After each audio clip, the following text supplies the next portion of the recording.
आप देख रहे हैं समाचार एजेंसी ऑफ इंडिया में साइन न्यूज।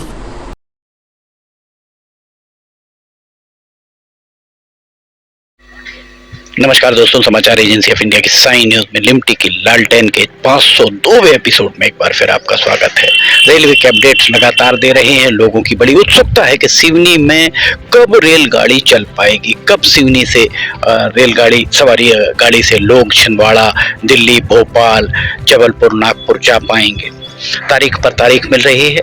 कभी सांसद डॉक्टर ढाल सिंह बिसेन के हवाले से खबर आती है और अखबारों में प्रकाशित होता है कि 10 मार्च से यहाँ गाड़ी आरंभ होगी, सवारी गाड़ी आरंभ होगी। उसके बाद मार्च महीने के तक ये इसे आरंभ करने की बात आती है। अब किसी समाचार पत्र में ये बात भी सामने आई है कि 7 अप्रैल की तिथि रेलवे बोर्ड के द्वारा दी गई है। ये बात सांसद डॉक्टर ढाल सिंह बिसेन के द्वारा किसी अखबार को बताई गई है। ये पूरी स्थिति बार बार निर्मित हो रही है। डीआरएम, पीसीई, एडीआरएम सभी यहाँ निरीक्षण कर रहे हैं। लगातार निरीक्षण हो रहे हैं। निरीक्षण लगातार होने के साथ में तारीख पे तारीख मिलती जा रही है। अब 7 अप्रैल की तारीख मिली है। 2 अप्रैल को हम यहाँ खड़े हुए, 5 दिन शेष हैं। तैयारियां यहाँ कुछ भी नहीं है। रेलवे बोर्ड के सूत्रों ने ये बात समाचार एजेंसी ऑफ इंडिया को बताई है कि रेलवे बोर्ड तो चाह रहा है कि यहाँ पर रेल सवारी गाड़ी आरंभ हो जाए, पर अधिकारियों के द्वारा यहाँ कुछ परेशानी बताई जा रही है। काम अभी अधूरे हैं।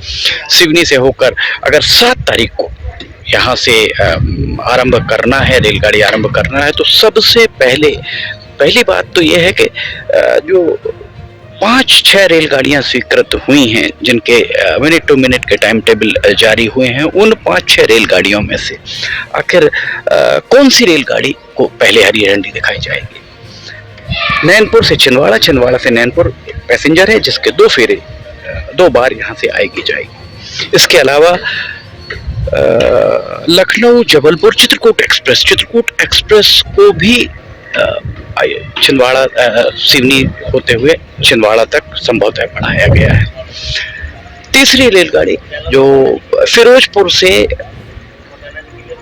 छिंदवाड़ा तक चलती है, पातालकोट एक्सप्रेस, उसे सिवनी तक बढ़ाया गया। एक बहुत बड़ी उपलब्धि कही जा सकती है कि फिरोजपुर में जो भी लोग हैं वे सिवनी का नाम जानेंगे। उन्हें पता लगेगा कि सिवनी, क्योंकि वहां लिखा रहेगा फिरोजपुर छिंदवाड़ा के बजाय फिरोजपुर सिवनी। इसके अलावा पेंचवैली एक्सप्रेस जो छिंदवाड़ा के बाद सौंसर के पास भंडारकुंड तक जाती थी, उस रेलगाड़ी को अब सिवनी तक बढ़ाया गया। सिवनी से वो रेलगाड़ी खुलेगी, सिवनी से वो रेलगाड़ी चलेगी। सवाल इसी बात का है कि ये कब आरंभ होंगे, और अगर 7 तारीख से आरंभ होने की बात सामने आ रही है तो 7 तारीख को कौन सी रेलगाड़ी सबसे पहले यहाँ से चलाई जाएगी। एक बहुत आश्चर्य की बात, अगर आप AC 2nd class, AC 3rd class या स्लीपर में बैठकर इंदौर से सिवनी तक पेंचवैली एक्सप्रेस से आते हैं तो आप आ तो सकते हैं, पर अगर आपको वापस जाना है तो आपको पेंचवैली में बैठने के लिए छिंदवाड़ा तक जाना होगा। बड़ा अजीब सा वो है कि ट्रेन पेंचवैली एक्सप्रेस सिवनी तक तो आएगी पर जाएगी छिंदवाड़ा से।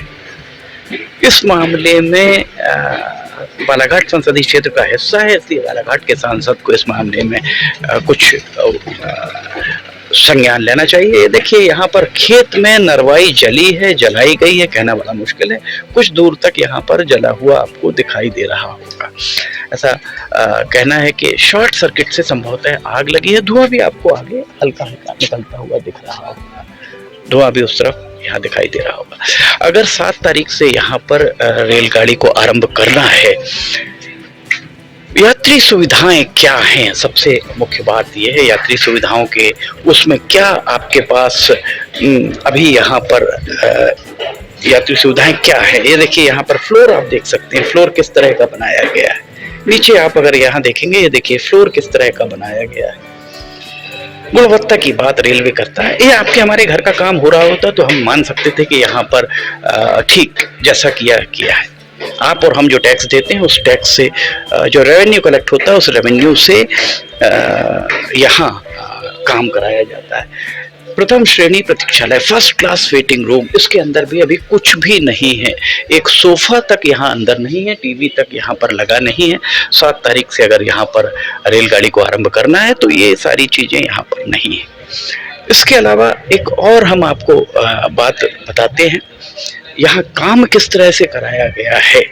इस काम की भी हम आपको, ये देखिए, अगर आप ऊपर देखेंगे, यहाँ से आप ऊपर देखेंगे तो आधे उसमें, अगर आप यहाँ देखिए, आधे में पोता गया और आधे में अभी भी पुताई नहीं हुई है। दोनों स्थितियां जो है यहाँ आपको हम दिखा रहे हैं, आधे पुताई हुई, आधे में पुताई नहीं हुई है।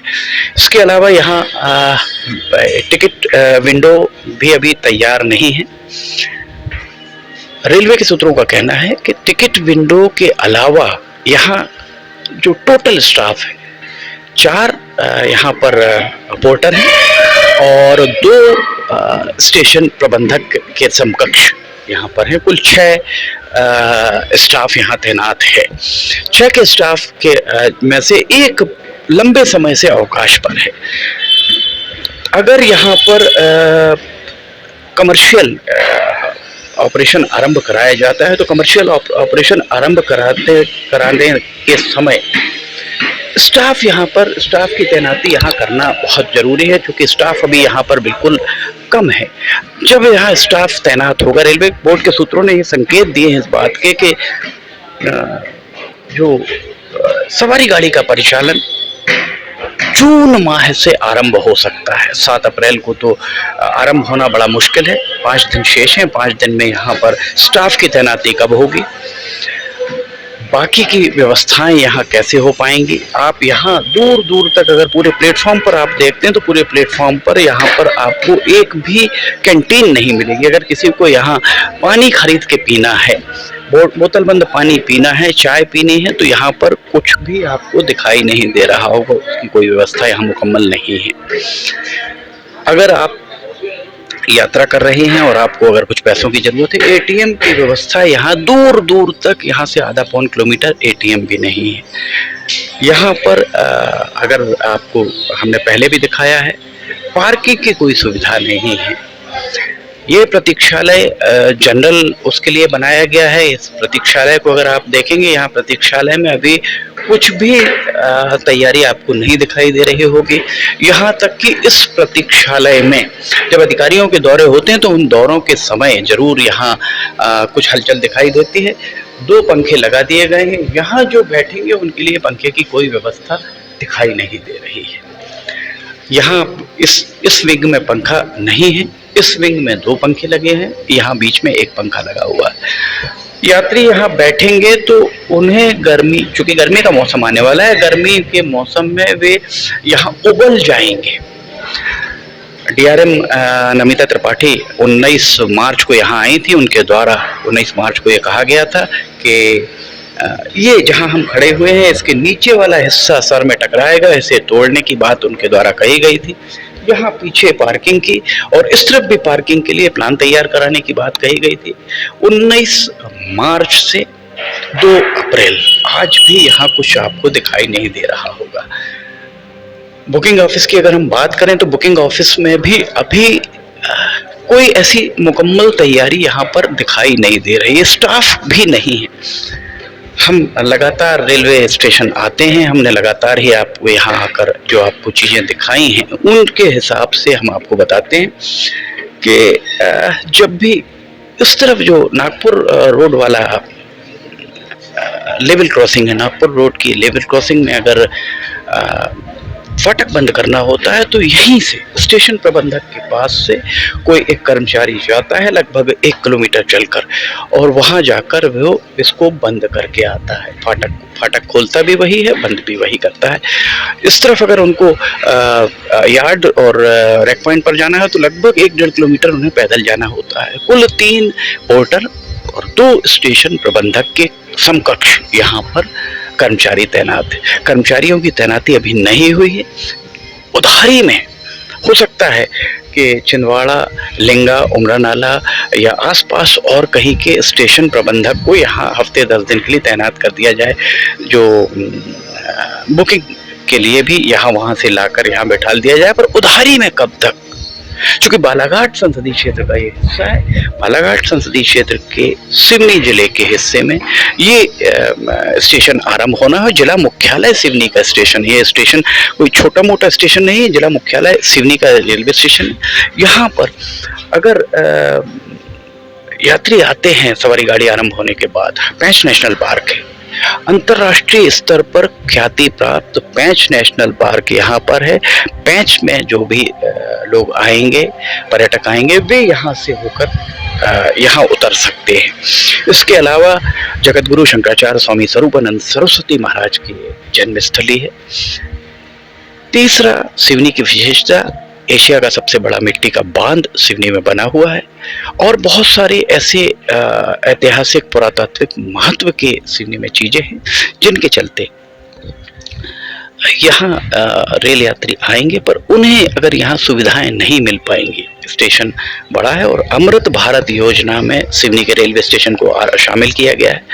उस तरफ जो रेलवे स्टेशन बन रहा है, उस रेलवे स्टेशन को अमृत भारत योजना के तहत बनाया जा रहा है। पर इस रेलवे स्टेशन का क्या, यहाँ पर जो गुणवत्ता नहीं अपनाई गई है, उसके लिए बालाघाट संसदीय क्षेत्र का हिस्सा है सांसद डॉक्टर ढाल सिंह बिसेन, आपने लोकसभा में ये प्रश्न उठाया, लोकसभा में ये बात भी रखी, आपने पत्र भी लिखे, दो पत्र लिखे। उस सब के बाद भी अभी तक मनीष लावणकर के खिलाफ कोई कार्रवाई नहीं हुई। हमारी सलाह पे, हमारे मशवरे पर एक काम और करिए, आप लिखिए रेल मंत्री को, रेलवे बोर्ड के अध्यक्ष को, जोनल मैनेजर को, सभी को पत्र लिखिए।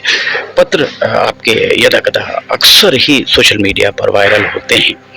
आप बहुत अनुभवी हैं और आप 4 बार विधायक रहे हैं, प्रदेश सरकार में 3 विभागों के मंत्री रहे हैं, वर्तमान में सांसद हैं। एक पत्र लिखिए, मनीष लावणकर डिप्टी चीफ इंजीनियर रहे HP त्रिपाठी, इन सब की 2-2, 3-3 वेतन वृद्धियां रोकी जाएं इस घटिया गुणवत्ता के काम के लिए। आप ये पत्र जरूर लिखिए। अगर वास्तव में आप सिवनी के लोगों के द्वारा जो आपको जनादेश दिया गया है, जो आपको वोट दिए गए हैं, जिसके कारण आप संसद की सीढ़ियां चढ़ पा रहे हैं, संसद में पहुंचकर सिवनी की आवाज बुलंद कर पा रहे हैं, उस जनादेश का आप सम्मान करिए और इन अधिकारियों की वेतन वृद्धियां रोकने की अनुशंसा कीजिए। एक पत्र CBI को लिखिए, एक पत्र रेलवे के विजिलेंस डिपार्टमेंट को लिखिए और उनसे कहिए कि यहाँ आकर जो भी काम हुए इसकी गुणवत्ता बाकायदा बारीकी से जांच करें और इस सब काम को समय सीमा में कराया जाए। ये भी आप लिखिए और फिर देखिए आप, क्योंकि ये आपको जनादेश का सम्मान करना है, जिस जनादेश के कारण आप दिल्ली में लोकसभा में देश की सबसे बड़ी पंचायत में सिवनी की बात रखने की स्थिति में आप आए हैं। तो फिर वही बात, जितनी रेलगाड़ियां सिवनी से गुजरने के लिए रेलवे बोर्ड के द्वारा स्वीकृत की गई हैं, जिनको एक्सटेंशन दिया गया है, जो एग्जिस्टिंग रेलगाड़ियां जो वर्तमान में चलती हैं, जिनको आगे बढ़ाया गया है, उन रेलगाड़ियां जो नई रेलगाड़ी यहाँ स्वीकृत की गई हैं, उन सभी में से कौन सी रेलगाड़ी 7 अप्रैल को चलेगी, इस बारे में रेलवे बोर्ड से पूछकर स्पष्ट किया जाए। सिवनी में कैंटीन नहीं है, प्रथम श्रेणी जो प्रतीक्षालय है वहाँ पर कोई व्यवस्था नहीं है, साधारण प्रतीक्षालय में कोई व्यवस्था नहीं है, पीने के पानी की यहाँ जो व्यवस्था है वो व्यवस्थाएं कैसी हैं हम लगातार आपको दिखाते आए हैं। ठंडे पानी की मशीन से पानी लगातार बहता है, उसमें स्टॉपर नहीं लगा हुआ, पूरा पानी आता है और निकल जाता है। पूरा यहाँ स्टेशन प्रबंधक को हमने कई बार देखा है कि वे खुद जाकर उसे बंद करते हैं। तो ये ड्यूटी इनकी नहीं है। जिस भी एजेंसी के द्वारा उसे लगाया गया है उस एजेंसी से उसकी रिकवरी की जाए कि यहाँ पानी क्यों बह रहा है। विलंब कार्य करने के लिए जो भी अधिकारी जवाबदेह हैं उन अधिकारियों को दंडित किया जाए, ये सारे काम समय सीमा में किए जाएं। समाचार एजेंसी ऑफ इंडिया की साई न्यूज में लिमटी की लालटेन के 502 एपिसोड में फिलहाल इतना ही। अगर आपको समाचार एजेंसी ऑफ इंडिया की साई न्यूज में लिमटी की लालटेन और वीडियोस पसंद आ रहे हो तो आप इन्हें लाइक, सब्सक्राइब, शेयर जरूर कीजिएगा। अगर आप इसे देखना चाहते हैं तो समाचार एजेंसी ऑफ इंडिया की वेबसाइट या साई न्यूज के न्यूज चैनल पर आप इसे देख सकते हैं। समाचार एजेंसी ऑफ इंडिया के सहयोगी अखिलेश दुबे के साथ लिमटी की लालटेन के 503वें एपिसोड को लेकर बहुत जल्द हाजिर होंगे। फिलहाल इजाजत लेना चाहेंगे। जय हिंद।